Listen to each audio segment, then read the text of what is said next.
Selamat sahabat, saudara-saudara yang dikasihi oleh Yesus, dimanapun saudara berada pada saat ini. Inilah sahabat yang keenam, kita berbakti di rumah masing-masing, tidak di gereja. Dan belum ada kepastian bila kita dapat berbakti kembali di gereja kita masing-masing. Sungguh sangat membosankan dan kadang-kadang membuat kita tersiksa. Saya terpikir, saudara-saudaraku, betapa tersiksanya nanti Lucifer bersama sepertiga malaikat yang ditipunya ketika mereka akan mengalami lockdown di bumi ini selama 1000 tahun. Saudara-saudaraku, sungguh sangat mengerikan apa yang akan dialami oleh Lucifer ketika nanti dia dirantai, di lockdown selama 1000 tahun. Sahabat, ini adalah khotbah terakhir dalam Stay at Home Edition. Saya berdoa agar saat saya berkhotbah berikutnya, saya sudah akan berkhotbah di gereja. Artinya, wabah ini sudah berlalu. Karena inilah doa dan harapan kita, saudara-saudara. Judul firman Tuhan sahabat ini adalah saat surga lockdown. Lockdownnya dalam tanda petik. Sebelum kita berdoa, saya mau menyampaikan kepada semua dokter, perawat, dan semua yang melayani di rumah sakit atau di hospital, tetaplah semangat. Jaga kesehatanmu. Percaya bahwa Tuhan selalu menjagamu sementara melayani orang-orang yang sakit saat ini.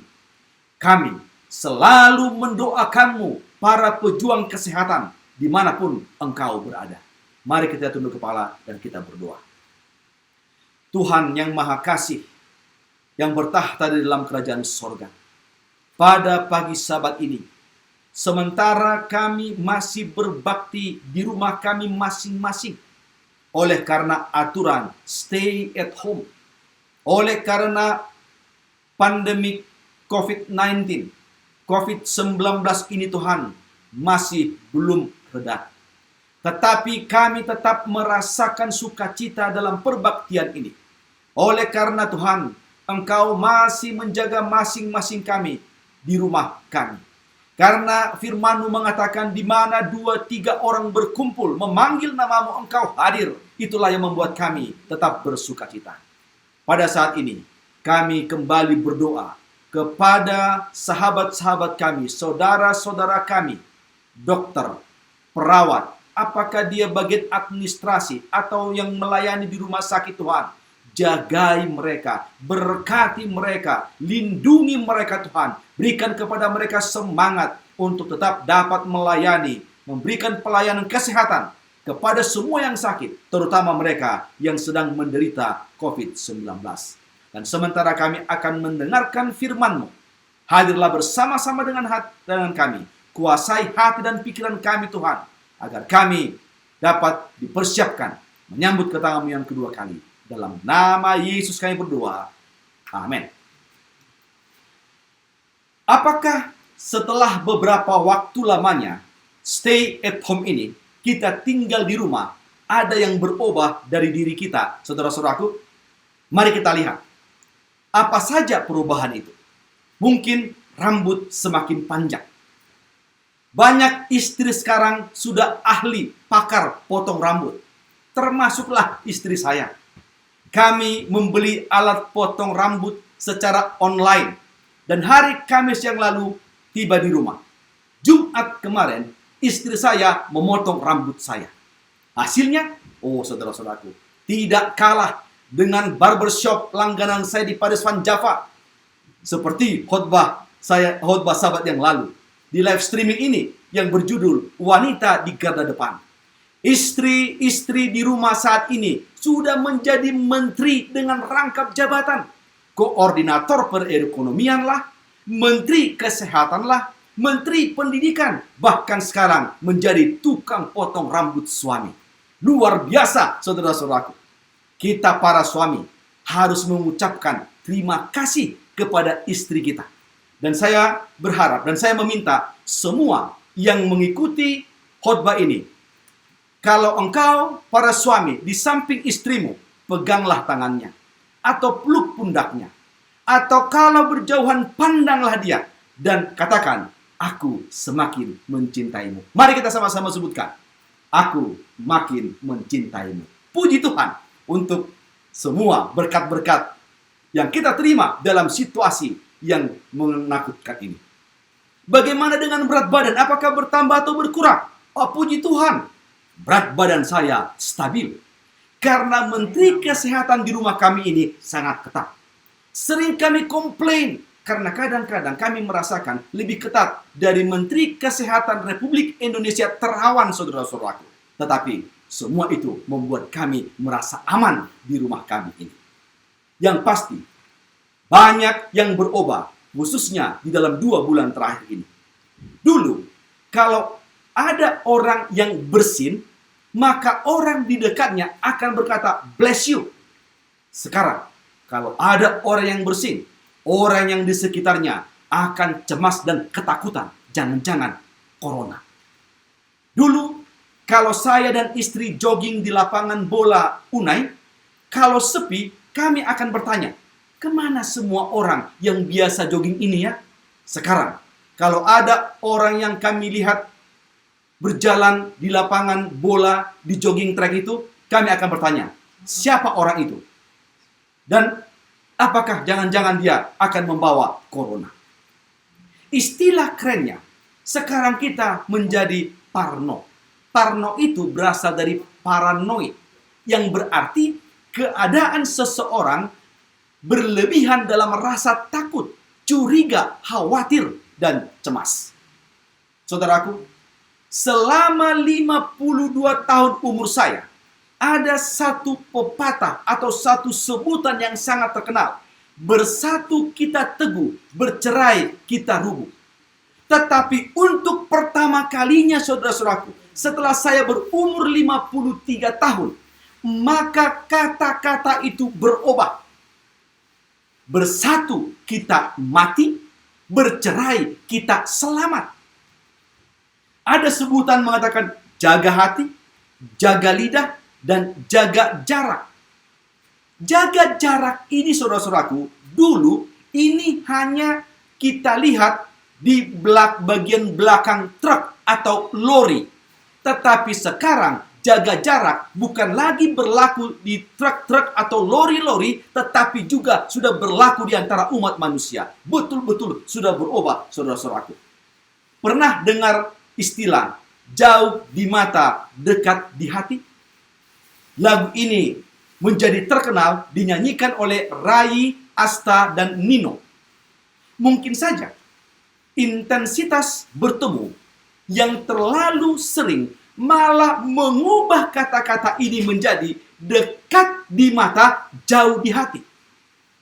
Selama waktu kurang lebih 1 bulan, pasangan suami istri berada dalam satu atap dan hanya dipisahkan jaraknya oleh ruangan 24 jam bersama-sama, saudara-saudaraku. Satu artikel membuat judul yang menarik perhatian saya. Dituliskan sebagai berikut. Tingkat perceraian di Cina meningkat. Lockdown, COVID-19 atau COVID-19 jadi pemicunya. Bloomberg News menuliskan, seorang ibu rumah tangga berusia 30 tahun yang tinggal di sebelah selatan dari provinsi Guangdong, Cina. Selama 2 bulan penuh, dia dan sang suami menghabiskan waktu sehari-hari bersama di rumah dalam rangka isolasi atau stay at home. Sama seperti sebagian besar warga yang daerahnya terkena wabah COVID-19. Kemudian, ibu itu bercerita. Ibu dan suami hampir setiap hari terlihat bertengkar. Mulai dari soal keuangan, pekerjaan rumah tangga, dan mengurus anak. Salah satu alasan paling utama yang membuat ibu itu sangat kesal adalah kebiasaan suaminya yang suka mengajak main anak mereka di saat waktu tidur anak telah tiba. Sehingga istrinya itu berkata kepada suaminya, dia adalah biang kerok, dia adalah sumber masalah di rumah ini. Lihat saudaraku, apa akibatnya stay at home itu? Kemudian selanjutnya artikel itu di Bloomberg News itu mengatakan, pengajuan perceraian meningkat di Cina 25% pasca lockdown. Cina sendiri merilis angka perceraian yang terjadi. Menariknya, beberapa media justru melaporkan kalau kota-kota yang mulai menjalankan lockdown menunjukkan indikasi peningkatan kekerasan dalam rumah tangga atau KDRT. Steve Lee, sebagai salah satu pengacara perceraian di Shanghai yang bekerja di Gentle and Trust Law Firm, juga menjelaskan kalau kasus yang ditanganinya mengalami lonjakan sebesar 25%, terutama semenjak pemberlakuan lockdown sejak pertengahan Maret yang lalu. Tren yang kurang baik tersebut, saudara-saudaraku, sekali lagi, tren yang kurang baik tersebut bisa jadi sebuah peringatan untuk pasangan suami istri di mana saja saat ini yang juga sedang mengalami pengalaman yang serupa. Tetapi saudara-saudaraku, meskipun banyak yang bercerai, namun tidak semua pasangan melewati hal yang sama. Sebut saja Rachel Smith, seorang artis Kanada yang tinggal di Hong Kong, justru bersyukur ketika dirinya harus stay at home. Dia berkata, stay at home justru mengingatkan aku pada alasan-alasan kenapa aku begitu mencintai orang yang aku nikahi. Dirinya bertemu dengan suaminya 21 tahun yang lalu. Dan selama ini masing-masing dari mereka sibuk mengejar karir dan jarang memiliki waktu untuk berduaan. Sekarang, saat mereka work from home, mereka bisa memiliki lebih banyak waktu untuk dapat saling memantau, dapat berbicara lebih rutin. Ternyata, kata Rachel, aku menikmati masa-masa ini, sungguh sebuah kejutan. Rachel dan suami adalah salah satu pasangan yang berhasil melalui masa lockdown dengan baik. Kuncinya ada pada apa yang dikatakannya, yaitu mengingatkan pada alasan kenapa begitu mencintai orang tersebut. Saudaraku, saya yakin dan percaya pasangan suami istri yang berbakti, yang mengikuti khotbah live streaming ini bersama-sama saat ini adalah orang yang sama seperti pasangan Rachel dan suaminya. Katakan amin, saudara-saudaraku. Setelah beberapa waktu beribadah di rumah masing-masing, saya juga membaca sebuah cerita yang cukup mengharukan. Seorang pastor meminta supaya anggota-anggotanya mengirim foto-foto mereka karena sudah beberapa minggu mereka tidak bertemu. Apa yang dilakukan oleh pastor itu? Pastor itu mencetak foto-foto itu, meletakkannya di kursi atau di bangku gereja di mana biasanya mereka duduk. Pastor itu melihat foto-foto itu, kemudian mendoakan dan menyebutkan nama-nama mereka. Karena begitu rindunya dia bertemu dengan anggota jemaatnya tersebut. Sahabat yang lalu, saya melihat di Facebook, ada satu keluarga yang memposting gambar mereka di depan gereja bersama dengan keluarga. Ada yang bertanya, apakah gereja mereka sudah dibuka? Kemudian dia jawab, belum. Ini adalah foto tahun lalu. Begitu rindunya mereka mau datang ke gereja. Pertanyaan semua manusia sekarang ini adalah, kapan semuanya ini akan berakhir? Jawabnya, tidak ada seorang pun yang tahu kapan waktu yang pasti semua ini akan berakhir. Seorang pendeta di satu grup WhatsApp menuliskan, kepastian di dunia ini adalah ketidakpastian itu sendiri. Seorang sahabat saya bertanya di WhatsApp, pribadi, Japri. Dia berkata kepada saya, bertanya, "Pastor, apakah COVID-19 ini merupakan salah satu pemberi isyarat akan kegenapan nubuatan?" Tentunya, pertanyaan ini juga adalah pertanyaan setiap masing-masing kita di dalam situasi ini, saudara-saudaraku. Dan jawaban saya terhadap pertanyaan itu adalah ya dan amin. Apa alasan sehingga saya menjawabnya ya dan amin? Saya hanya memberikan dua alasan pada sahabat ini. Yang pertama, pelajaran sekolah sahabat kita triwulan yang lalu tentang kitab Daniel. Di Daniel pasal yang kedua mengatakan, kita saat ini berada di jari-jari kaki dari patung dalam mimpi Raja Nebukadnezar itu. Dan berikutnya, setelah jari-jari kaki itu, adalah batu yang melambangkan kerajaan Tuhan yang kekal itu, saudara-saudaraku. Dan yang kedua, Wahyu 22 ayat yang ke-20.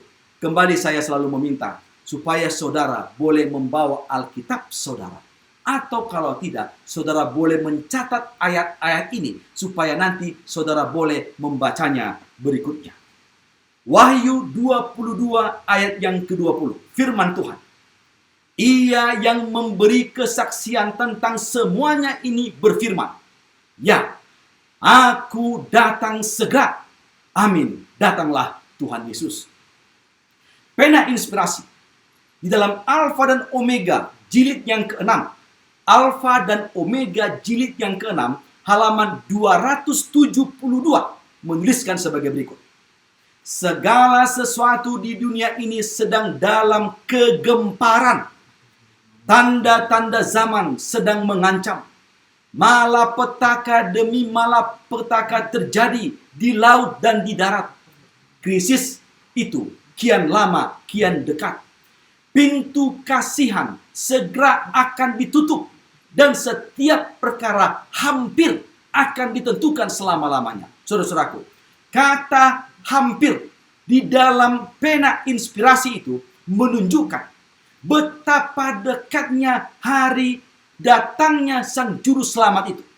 Murid-murid Yesus menanyakan kepada Yesus 2000 tahun yang lalu. Dan jawaban Yesus, waktunya sudah dekat, sudah di ambang pintu. Saudaraku, bolehkah kita pikirkan seberapa dekat kedatangan Yesus itu saat ini dibandingkan ketika Yesus mengatakannya 2000 tahun yang lalu. Yesus mengatakan waktunya sudah dekat, sudah di ambang pintu. Tentu jauh lebih dekat saat ini kepada kedatangannya daripada ketika ayat ini dituliskan, saudara-saudaraku.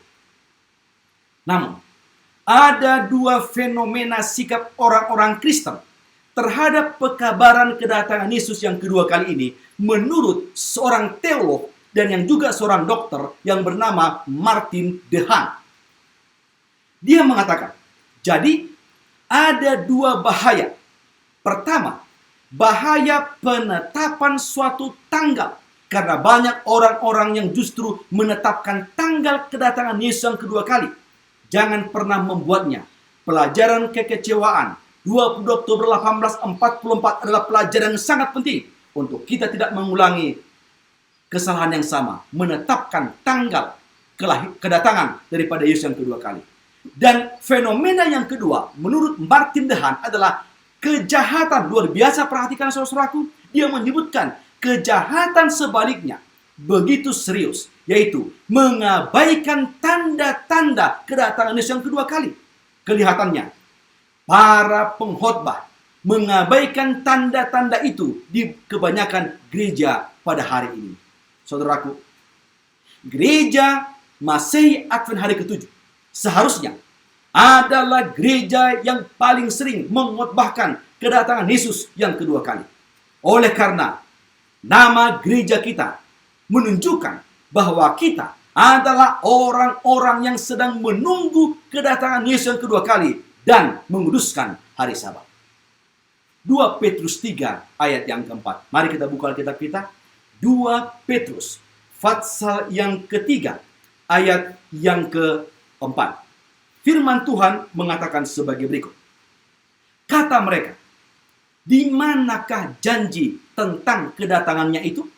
Sebab sejak bapa-bapa leluhur kita meninggal, segala sesuatu tetap seperti semula pada waktu dunia diciptakan. Jujur saudara-saudaraku, kita sering berpikir seperti di ayat ini. Opung saya, opa saya, kakek saya adalah seorang pendeta.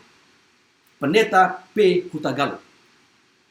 Saya pernah tinggal bersama-sama dengan opung saya ini ketika saya kelas 4 SD di satu kota yang bernama Barus di Tapanuli Tengah. Saya masih dapat mengingat dengan baik saudara-saudaraku. Ketika opung saya ini membuat KKR, belum ada listrik, hanya dengan membawa lampu Petromax, anggota gereja semua berjalan beberapa kilometer saudara-saudaraku. Opung saya itu dengan semangat dia berkhotbah, Yesus akan segera datang.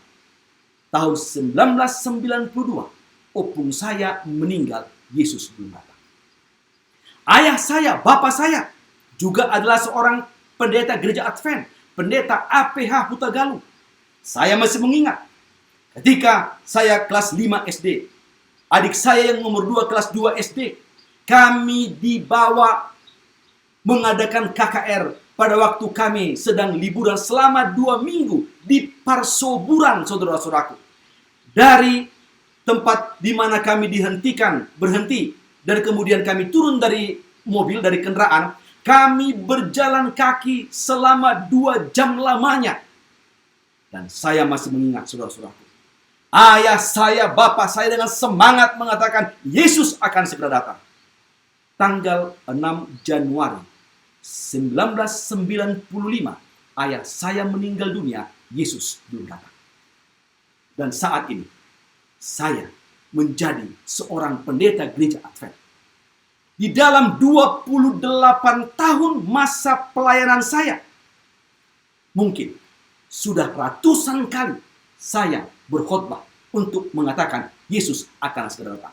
Tetapi Yesus belum datang. Bahkan saat ini saya masih menyampaikan berita ini melalui live streaming saudara-saudara. Pertanyaannya adalah, apakah Tuhan lupa akan janjinya? Ataukah Tuhan sedang mempermainkan kita? Berikut ini saya mau menyampaikan sebuah ilustrasi imajinatif. Artinya, ilustrasi ini tidak benar-benar terjadi, tetapi mempunyai makna rohani yang sangat baik. Katanya, ketika manusia akan masuk ke sorga, di pintu gerbang sorga itu ada seorang malaikat. Kemudian yang akan masuk sorga, mereka sudah berdiri antri. Mereka hanya dapat masuk apabila namanya dipanggil oleh sang malaikat tersebut. Di tangan malaikat itu sudah ada buku. Dan di sana sudah ada nama-nama yang akan dapat masuk ke dalam kerajaan sorga. Malaikat itu mulai memanggil satu persatu. Hingga sore hari, saudara-saudaraku, tinggallah satu orang yang belum dipanggil-panggil namanya. Malaikat itu menutup bukunya dan mau masuk ke sorga. Bapak yang belum dipanggil itu segera berlari. Dia memanggil, Pak Malaikat, tunggu dulu. Dari jam 8 pagi, saya sudah berdiri di pintu gerbang sorga ini. Bahkan sebelum yang Bapak panggil masuk ke dalam, saya sudah berada di sini. Kenapa nama saya belum dipanggil? Malaikat ini terkejut. Kemudian dia katakan, siapa nama Bapak? Kemudian dia sampaikan namanya. Malaikat itu mulai mencari di buku yang dia pegang. Dia cari satu persatu nama itu, tidak ada namanya. Dia katakan, maaf Bapak, nama Bapak tidak ada di dalam buku ini. Bapak itu sudah mulai naik tensinya, saudara-saudaraku. Nada bicaranya sudah mulai tinggi. Dia katakan, malaikat, jangan mempermainkan saya. Coba cek satu kali lagi. Kemudian malaikat itu dengan sabarnya, dia mulai mencek dari nomor 1 sampai nomor terakhir. Dan dia kembali mengatakan, maaf Bapak, namamu tidak ada di sini. Bapak itu berkata, malaikat, di dalam kandungan saya sudah Advent. Mulai sejak TK, taman kanak-kanak, tadika, sampai university, saya sekolah di sekolah Advent. Saya sekarang ini menjadi ketua jemaat. Bahkan kalau ada orang-orang yang mencari sumbangan, saya selalu memberikan bantuan saya. Kemudian malaikat itu berkata, permasalahannya Bapak adalah nama Bapak tidak ada di dalam buku kehidupan ini. Dia mencoba untuk meyakinkan malaikat itu, maka dia mulai mengambil dompetnya. Dia keluarkan kartu penduduknya. Di kartu penduduk itu ada agama di sana. Kemudian dengan tersenyum dia katakan, Pak Malaikat, supaya Pak Malaikat yakin, ini KTP saya, kartu tanda penduduk saya. Dan di situ dituliskan Kristen, Protestan, dan ada Adventnya lagi di sana. Malaikat itu memegang KTP-nya. Kemudian dia berkata, Bapak, yang dapat masuk ke surga adalah KTP Bapak. Dan Bapak harus tetap tinggal di dunia oleh karena nama Bapak tidak ada dalam buku kehidupan ini. Oh, saudara-saudaraku. 2 Petrus 3 ayat yang ke-9. 2 Petrus 3 ayat yang ke-9 mengatakan, Tuhan tidak lalai menepati janjinya, sekalipun ada orang yang menganggapnya sebagai kelalaian, tetapi ia sabar terhadap kamu, karena ia menghendaki supaya jangan ada yang binasa, melainkan supaya semua orang berbalik dan bertobat. Ayat yang ke-15 dari Fatsal yang sama mengatakan, anggaplah kesabaran Tuhan kita sebagai kesempatan bagimu untuk beroleh selamat. Kata sabar ini seperti kata injury time di dalam pertandingan sepak bola. Injury time, perpanjangan waktu. Kesabaran Tuhan, saudara-saudaraku, adalah perpanjangan waktu supaya saya dan saudara yang masuk surga, bukan KTP kita.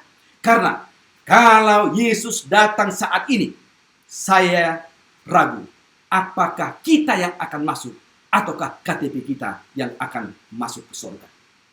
Stay at home atau isolation atau nama yang lainnya adalah kesabaran Tuhan kita sebagai kesempatan bagi saudara dan bagi saya untuk memperoleh keselamatan. Mari kita lihat, saudara-saudaraku. Stay at home telah merubah tata cara beribadah hampir semua, bukan hampir, tapi semua agama di dunia ini. Di tengah wabah corona, masjid, gereja, sinagog, kuil, dan wihara harus beradaptasi dan mengubah tradisi liturgi berbakti mereka. Tahun ini, saudara-saudaraku, Paus Fransiskus akhirnya memberikan pemberkatan Paskah di depan lapangan Basilika Santo Petrus yang kosong melompong, yang sebelumnya selalu dihadiri ribuan umat Katolik saat misa Minggu Paskah. Dewan Sentral Muslim di Jerman juga secara resmi mengumumkan pengurus masjid diizinkan untuk membatalkan ibadah salat Jumat atau kegiatan salat berjamaah lain atas alasan pencegahan wabah atau adanya dugaan penularan virus. Festival Purim umat Yahudi yang biasanya berlangsung ramai dan meriah layaknya karnaval, kali ini hanya dirayakan separuh hati oleh karena virus corona. Festival Holi bagi umat Hindu di India yang biasanya dirayakan dengan penuh kemeriahan, kini terlihat sepi di tengah kekhawatiran COVID-19. Acara paling akbar Gereja Mahasiswa ke-7, acara 5 tahunan, saudara-saudara, setiap 5 tahun, yaitu General Conference Session, tahun ini dibatalkan karena COVID-19. saya pribadi memaknai stay at home, worship at home, berbakti di rumah, agar kita meninggalkan sejenak perbaktian yang selama ini hanya seremonial, saudara-saudaraku. Meninggalkan aksesori, tampilan luar yang kadang-kadang gemerlap dan menonjol untuk dapat dilihat orang lain ketika kita datang ke gereja. Saat ini, kita datang beribadah kepadanya sebagaimana kita ada, tanpa daya dan sepenuhnya bergantung hanya kepada Tuhan. Dan di rumah tidak dilihat oleh orang lain yang selama ini jarang kita lakukan, saudara-saudaraku. Tuhan sedang melatih saya dan saudara-saudara semuanya, mempersiapkan kita untuk masa paling sulit di dalam nubuatan menjelang akhir daripada dunia itu, yaitu masa kepicikan Yakub. Wahyu 8 ayat 1. Mari kita buka Alkitab kita bersama-sama, saudara-saudaraku. Wahyu Fatsal yang ke-8 ayat yang pertama. Firman Tuhan. Dan ketika anak domba itu membuka meterai yang ke-7, maka sunyi senyaplah di sorga, kira-kira setengah jam lamanya. Sorga lockdown, saudara-saudaraku. Sorga dalam tanda petik lockdown. Sorga sunyi senyap selama setengah jam. Sorga sunyi senyap bukan karena virus. Mari kita perhatikan, kenapa sampai surga itu dalam tanda petik lockdown dan sunyi senyap?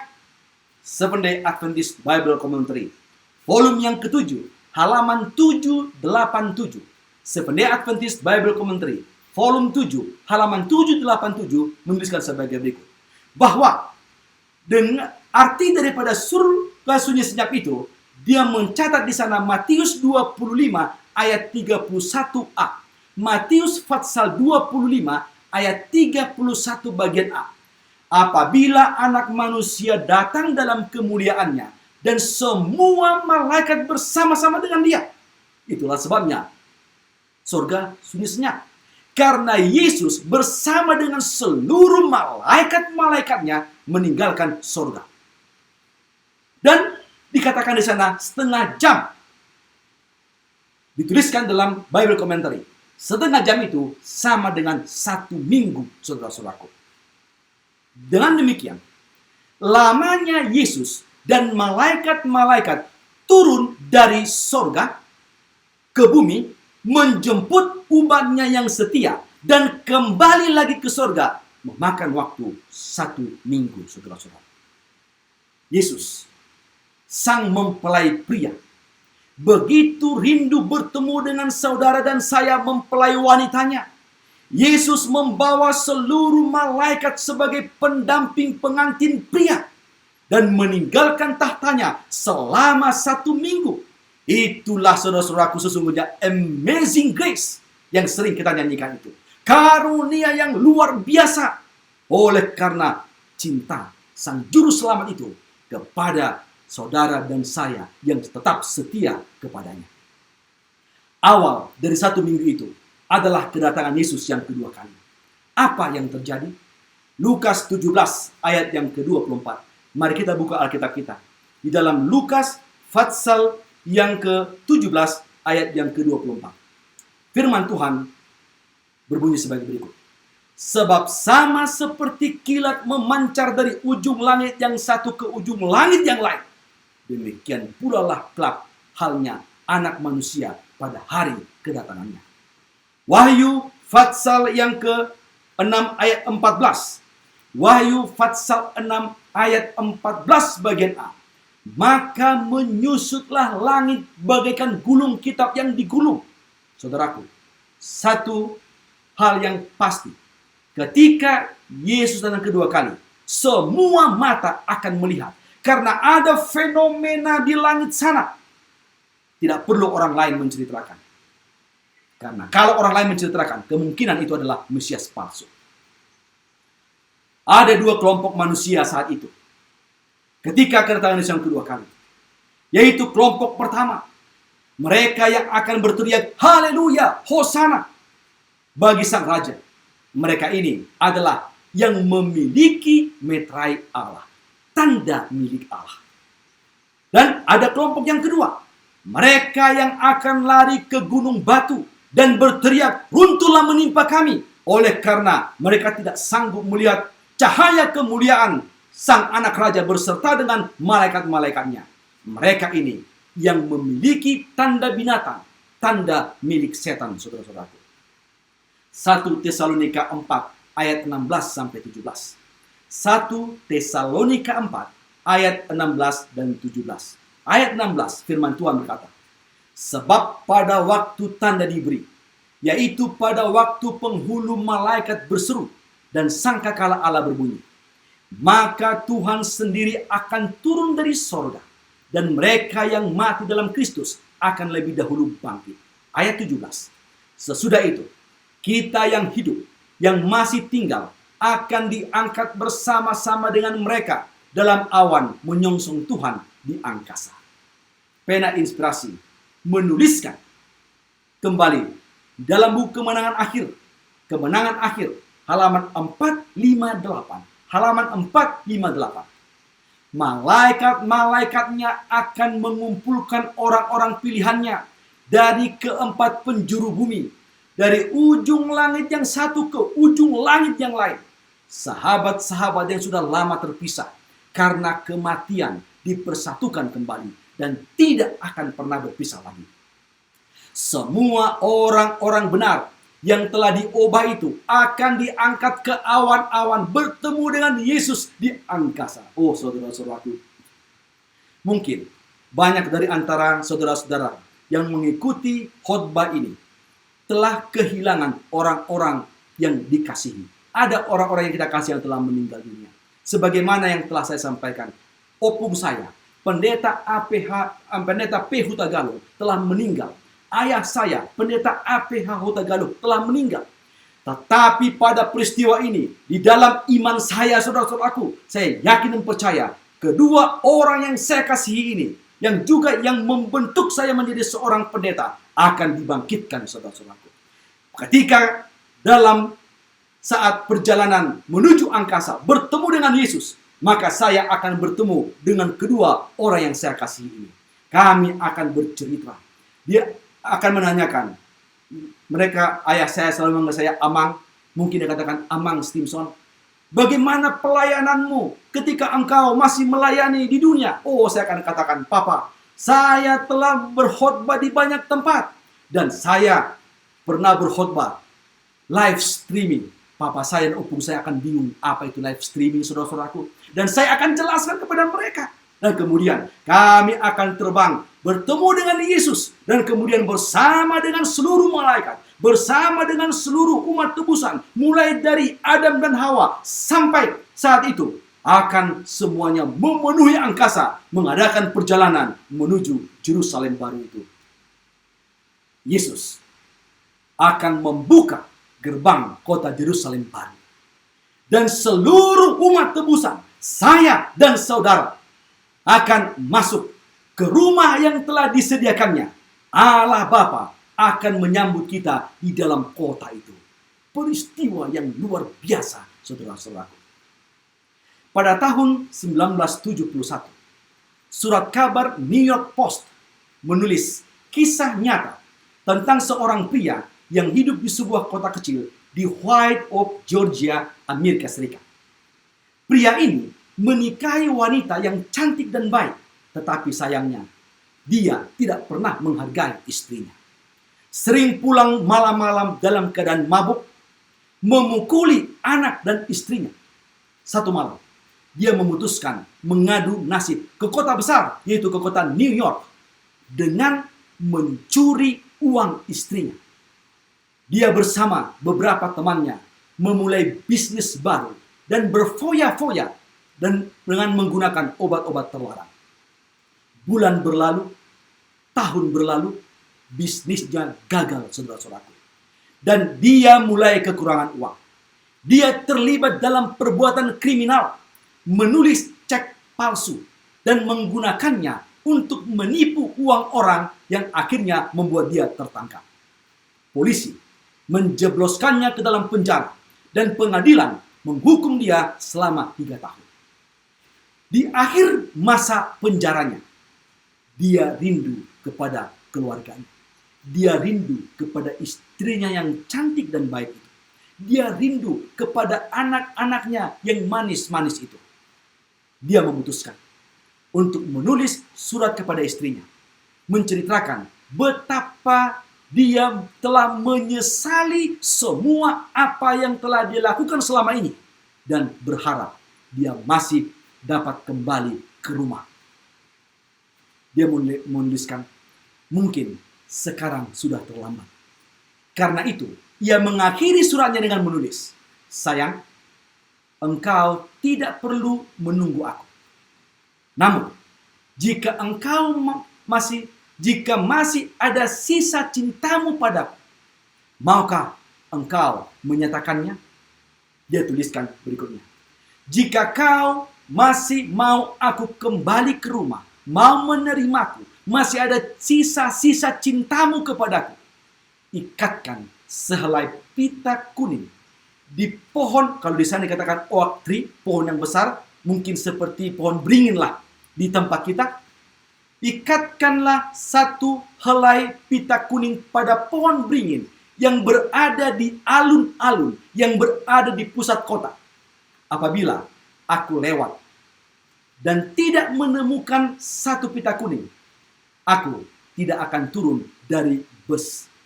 Dan aku akan terus menuju Miami. Dan aku berjanji tidak akan pernah lagi mengganggu engkau dan anak-anak seumur hidupku. Akhirnya, hari pelepasannya tiba. Hatinya berdebar-debar saat bus mendekati kota White Oak itu.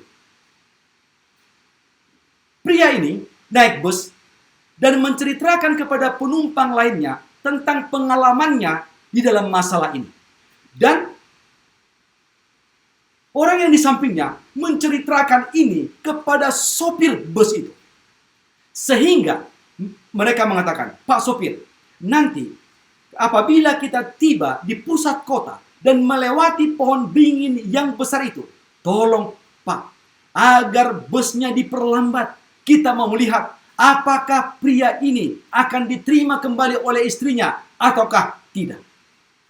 Menjelang pusat kota, keringat dingin mengucur deras.